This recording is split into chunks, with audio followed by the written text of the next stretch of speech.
नमस्कार, मी doctor Manjiri Walsankar, director Bhide hospital test tube baby centre, Navi Peth, Pune. आज आपण माझ्या एका पेशंटचा प्रश्न घेऊया जो बऱ्याच पेशंटना पडतो आणि त्याबद्दल थोडं माहिती करून घेण्याची गरज आहे. डॉक्टर, मला पाळी अगदी नियमितपणे वेळच्या वेळेला येते, मग मला बाळ व्हायला काही अडचण नसेल ना? हे बऱ्याच स्त्रियांच्या मनात असतं. सगळ्यात महत्वाची गोष्ट म्हणजे बाळ होईल किंवा नाही होणार हे पेशंटच्या गर्भधारणेच्या कार्यक्षमतेच्या चाचणीवर अवलंबून आहे. बऱ्याच पेशंटला आमच्या प्रॅक्टिसमध्ये टेस्ट ट्यूब बेबीमध्ये आम्ही बघतो की साधारण एक 30 ते 40% पेशंटना अगदी नियमितपणे पाळी येते. म्हणजे 30 दिवसांची 30 दिवसाला किंवा 28 दिवसाची येत असेल तर 28 दिवसाला अशी पाळी व्यवस्थित येत असते.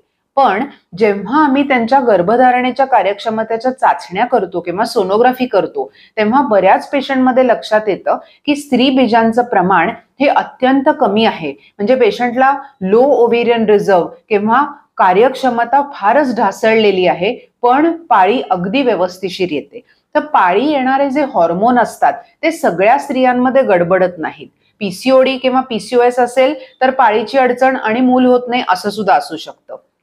पण सगळ्यात महत्वाची गोष्ट ही आहे की जरी तुम्हाला व्यवस्थित पाळी येत असेल तरी त्या गोष्टीचा गर्भधारणेच्या कार्यक्षमतेशी तसा म्हणावा तर काहीच संबंध नाही. म्हणून पेशंटनी बऱ्यापैकी गैरसमजुतीत राहू नये की पाळी चांगली येते म्हणजे बाळ व्हायला अडचण नाही. जर बाळ होत नसेल योग्य प्रयत्न करून आणि जरी पाळी उत्तम येत असेल तरी तुम्ही नक्कीच तुमच्या टेस्ट ट्यूब बेबी तज्ञांना जाऊन भेटा. त्या शंकेचं निरसन करतील. योग्य त्या चाचण्या, AFC सोनोग्राफी आणि गर्भधारणाच्या काही रक्तातल्या तपास केल्यानंतरच सांगता येतं की IVF किंवा टेस्ट ट्यूब बेबी लागणार आहे का.